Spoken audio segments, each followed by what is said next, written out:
जय श्री राम। शंखनाद में आपका स्वागत है। वक्फ बोर्ड की अवैध संपत्तियों के खिलाफ छापेमारी शुरू हो गई है, एक्शन शुरू हो गया है और लिस्ट बनाई जा रही है कि कहां पर ये राज्यों के वक्फ बोर्ड ने कहां कहां अवैध संपत्तियां बना रखी हैं, जिसके कागज नहीं है, जहां पर कब्जा कर रखा है, दुकानें बनी हैं, किराए पर घर है, पैसा वसूला जा रहा है और पैसा कहां जा रहा है, भारत में है, विदेश में है या भारत के खिलाफ इस्तेमाल हो रहा है। इस पर जांच हो रही है। पुलिस से लेकर डीएम, एसडीएम और यहाँ तक कि ईडी, सीबीआई, इन सबको काम पर लगा दिया गया है।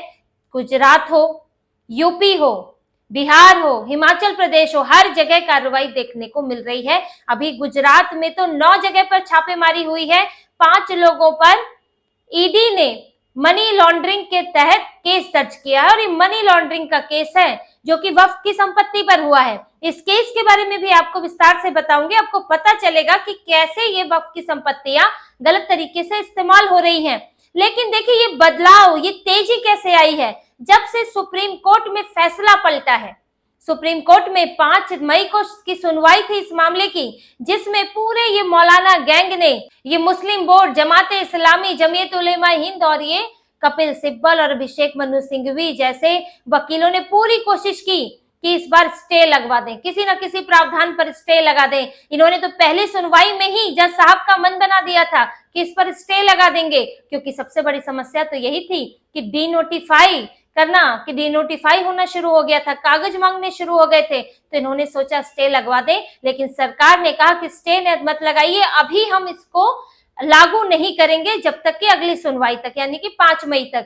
और जब 5 मई को सुनवाई हुई, सरकार का हलफनामा जब सुप्रीम कोर्ट में देखा गया, तो उसके बाद स्टे तो छोड़ दीजिए, सुनवाई तक नहीं हुई, मामला टाल दिया गया। सरकार ने ऐसा हलफनामा दायर कर दिया था कि अगर आप स्टे लगाते हैं तो वो संसद के अधिकारों का उल्लंघन होगा, शक्ति का संतुलन बिगड़ेगा विधायिका और न्यायपालिका के बीच में। जिसके बाद सीजेआई संजीव खन्ना, जो कि पिछली बार कह रहे थे कि मैं स्टे लगाने के बारे में सोच रहा हूं, उन्होंने कहा कि इस मामले की मैं सुनवाई नहीं कर पाऊंगा, इसकी सुनवाई 15 मई को होनी चाहिए, इसकी सुनवाई की तारीख बढ़ा देते हैं। मैं क्योंकि रिटायर होने वाला हूं और ऐसे स्टेज पर जब मैं शुरुआती सुनवाई कर रहा हूं, इस पर मैं कोई आदेश नहीं दे सकता, स्टे नहीं लगा सकता और इसकी तुरंत सुनवाई की भी जरूरत है और लगातार सुनवाई की जरूरत है। तो क्योंकि मैं तो रिटायर होने वाला हूं, तो इसमें मेरे रहते से फैसला देना ठीक नहीं है, तो इसकी तारीख आगे बढ़ा दो। और तारीख रखी 15 मई। ये 13 मई को रिटायर हो रहे हैं और 14 मई को नए जो हैं जस्टिस बीआर गवई वो शपथ लेंगे सीजेआई की। तो देखिए, मामला टल गया, ना कोई अंतरिम आदेश आया, ना कोई स्टे आया, ना कोई और आदेश आया और अब तो डी नोटिफाई भी हो रही है। अब वक्फ बाय यूजर का कंसेप्ट उसी तरह है, जो सरकार ने बदलाव किया है वैसे ही चलेगा और गैर मुस्लिमों की नियुक्ति भी होगी। अब ये जैसे ही रुख पलटा, सीजेआई संजीव खन्ना का रुख बदला, स्टे की बात तक नहीं की, पूरे सुप्रीम कोर्ट का रुख बदला हुआ दिख रहा है। उसके बाद तो सरकारों में भी तेजी आ गई है। यहाँ मौलाना गैंग के खिलाफ एक्शन शुरू हो गया है और वक्फ की संपत्तियों पर जो गलत तरह से अवैध कब्जा की हुई है उस पर छापेमारी हो रही है। इसमें सबसे ताजा उदाहरण गुजरात का है। यहाँ पर ईडी ने 9 जगहों पर छापेमारी की है और मनी लॉन्ड्रिंग के तहत एफआईआर की है। 5 लोग गिरफ्तार हुए हैं और ये है सलीम खान, मोहम्मद यासर, महमूद खान, फैज मोहम्मद और शहीद अहमद। इन 5 लोगों ने अपने आप को फर्जी तरीके से 9 जगहों का ट्रस्टी बताया था। फर्जीवाड़े से, कोई असली दस्तावेज नहीं थे। यहाँ पर कांच की मस्जिद ट्रस्ट है और शाहबाड़ा कसम ट्रस्ट है। अब इन दोनों ट्रस्ट का इन लोगों ने, 5 लोगों ने खुद को ट्रस्टी बताया, इसके लिए फर्जी दस्तावेज बनाए और ये दस्तावेज जो है इन्होंने वक्फ बोर्ड में दिए और इसके अलावा इन्होंने म्यूनिसिपैलिटी को भी मूर्ख बनाया। वक्फ बोर्ड में दस्तावेज दे दिए और इसके बाद जब ये वक्फ की संपत्ति बन गई तो इसमें म्यूनिसिपैलिटी भी कुछ नहीं कर सकती। अब ये वक्फ की संपत्ति बनी और यहाँ पर कई मकान बन गए अवैध तरीके से, कई किराए पे दुकानें बन गई और उनसे पैसा वसूला जाने लगा। अब देखिए, ये पैसा वसूला जा रहा है क्योंकि इन्होंने खुद को ट्रस्टी बताया था, तो ये पैसा तो ट्रस्ट में जाना चाहिए था, जो किराए का पैसा आ रहा है, लेकिन वो पैसा ट्रस्ट के अकाउंट में नहीं गया। अब ये पैसा इन 5 लोगों के अकाउंट में गया। इन 5 लोगों ने क्या किया? इस पैसे को अपने पास रखा या इस पैसे को विदेश भेजा? क्या ये पैसा किसी गलत गतिविधि में इस्तेमाल हो रहा है? क्या भारत के खिलाफ इस्तेमाल हो रहा है? अब ये तो जांच की जाएगी, इसलिए मनी लॉन्ड्रिंग का मामला इसको माना गया है। जबकि आप ये देखिए, जो जमीन है ये किस लिए दी गई थी? ये जमीन दी गई थी अहमदाबाद म्यूनिसिपैलिटी को। अहमदाबाद म्यूनिसिपैलिटी 9 जो जगह है उनमें से अहमदाबाद में भी जगह है। अहमदाबाद म्यूनिसिपैलिटी को जो जगह दी गई थी उसमें 2 उर्दू स्कूल बनाने थे। अब ये स्कूल बने भी, लेकिन 2001 के भूकंप में वो टूट गए। फिर जो ढांचा बचा हुआ था 2008 में वो पूरी तरह ढा दिया गया।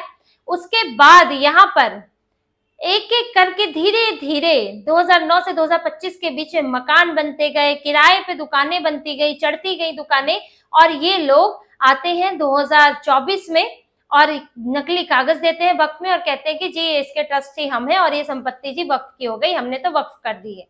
और इसका जो पैसा आता है ये लोग जो है उसको हड़पते रहते हैं। तो कितना बड़ा इसके अंदर फर्जीवाड़ा चल रहा है, और ये लोग जो है वक्फ के नाम पर ये सब फर्जीवाड़ा कर रहे हैं। इसीलिए ये कानून लाया गया है। करीब 100 करोड़ की मनी लॉन्ड्रिंग का मामला बताया जा रहा है, क्योंकि सालों साल से रेंट आ रहा है इसमें। ये लोगों ने तो आज फर्जी दस्तावेज दिए हैं, उससे पहले क्या कर रहे थे, किस तरह से ये लोग पैसा ले रहे थे, अभी तो जांच होगी क्या वक्फ के भी लोग इसमें शामिल हैं। और ये आप देखिए कि क्यों सरकार जो है इस कानून को में इतना सुधार करना चाहती है, क्योंकि ऐसा ही कई जगह पे हो रहा है। किसी ने वक्फ की और उसके लिए फर्जी दस्तावेज दे दिए तो वक्फ की संपत्ति बन गई, पैसा आ रहा है, दस्तावेज सही नहीं है। इसी तरह से वक्फ बोर्ड में तो खुद ये होता ही है कि वो उनको दस्तावेज दिखाने की जरूरत ही नहीं है। ये तो कह देते हैं कि 300 साल पहले किसी मुसलमान ने जो है दान दे दी थी और ये तो भाई वक्फ की संपत्ति हो गई, ये कागज देने की जरूरत नहीं थी। और उस पर फिर चल रहा है, कारोबार चल रहा है, उसका पैसा कहाँ जा रहा है, मुतवल्ली उस पैसे का क्या कर रहा है, कुछ पता नहीं है। ऐसी लाखों गड़बड़ियां हैं, करोड़ों गड़बड़ियां हैं जो इसमें हो रही हैं, और इसको लेकर अब जांच तेज हो गई है। क्योंकि अब सुप्रीम कोर्ट की तरफ से जो लग रहा था कि अब एक अड़चन आ सकती है, एक परेशानी बन सकती है, अब स्टे अगर लग जाएगा तो फिर आप उस तरह से कानून लागू नहीं कर पाएंगे। लेकिन जिस तरह से केंद्र सरकार ने ठान लिया था कि स्टे तो नहीं लगाया जाएगा, वो नहीं, इसलिए हलफनामे में ये साफ तौर पर लिखा गया। फिर जो उपराष्ट्रपति है जगदीप धनखड़ भी बार बार सुप्रीम कोर्ट को उसकी सीमाएं याद दिलाते रहे। निशिकांत दुबे का बयान तो फिर जग जाहिर है कि उन्होंने किस सख्त लहजे में सुप्रीम कोर्ट पर कमेंट किया था। किरण रिजिजू भी इनडायरेक्टली यही बात बोलते रहे कि शक्तियों का जो संतुलन बना हुआ है उसे तोड़ा नहीं जाना चाहिए, एक दूसरे के काम में दखल नहीं देना चाहिए। तो इसके बाद सुप्रीम कोर्ट को स्टे लगाने से पहले सोचना पड़ा, और फिर उसका नतीजा अब ये है कि अब राज्य सरकारें पूरी छूट के साथ काम कर रही हैं। यहाँ गुजरात का ये मामला हुआ, इससे पहले हिमाचल में जिस दिन सुनवाई होनी थी उसी दिन ही हिमाचल प्रदेश में संजौली मस्जिद को पूरी तरह से तोड़ने के आदेश आ गए, क्योंकि वहां वक्फ बोर्ड ने इसको अपनी संपत्ति घोषित कर दिया था और वक्फ बोर्ड इसके दस्तावेज नहीं दे पाया।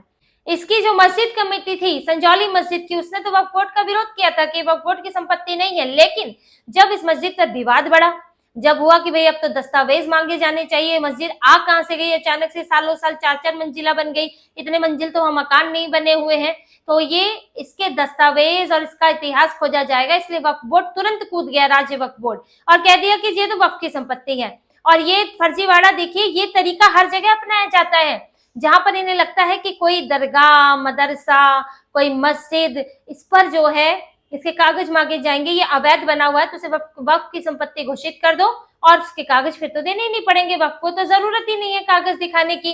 कहीं कोई सरकारी काम रोकना हो तो तुरंत उस जमीन को वक्फ की संपत्ति घोषित कर दो। अब सरकार केस लड़ती रहे, वक्फ से कोई लड़ सकता है क्योंकि कोर्ट तो आप जा ही नहीं सकते हो, आपको तो ट्रिब्यूनल में केस लड़ना होगा। उसके बाद आप रिट याचिका डाल सकते हो जिससे वो संपत्ति का मामला नहीं बनता है, उसमें आपके अधिकार बहुत सीमित होते हैं।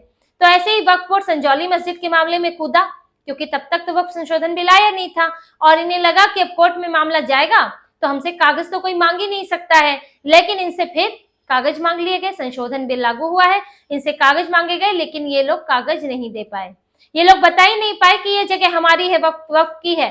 और क्या तर्क दे रहे हैं कि 1947 से पहले यहाँ मस्जिद थी और उसी को तोड़कर ये मस्जिद बनाई गई है, लेकिन उस मस्जिद के भी आपके पास ठीक से दस्तावेज नहीं है। फिर इनसे जो है दूसरे पक्ष के वकील ने कहा कि ठीक है आपने नई मस्जिद बनाई तो उसका नक्शा तो पास कराया होगा, उसके दस्तावेज दिखाइए, वो भी नहीं है।